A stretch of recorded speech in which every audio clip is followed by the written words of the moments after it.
বাংলার প্রকৃতিতে এখন শ্রাবণ মাস চলছে, ধান রোয়ার কাজ। এই যে আপনাদের দেখাচ্ছি, চলছে ধান রোয়া। বীজতলা থেকে এইভাবে বীজগুলোকে বহন করে নিয়ে যাওয়া হয় যেখানে রোয়া হবে। এখন সেই কাজটাই চলছে। এই যে এটা হচ্ছে বীজতলা, মেন এখানে ধান গাছের প্রাথমিক অবস্থান থাকে, এরপরে একটা জমিতে রোপণ করা হয়। দাদা ভালো আছো তো? ব্যাস, সবই আমার গ্রামের মানুষ, আমাদের পরিচিত সবাই।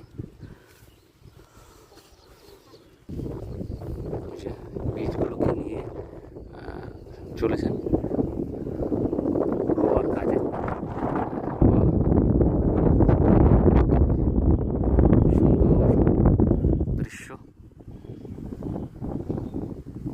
রোয়ার ব্যাপারটা সম্পূর্ণ হয় এইভাবে। এটা হলো রোয়া, ধান রোয়া।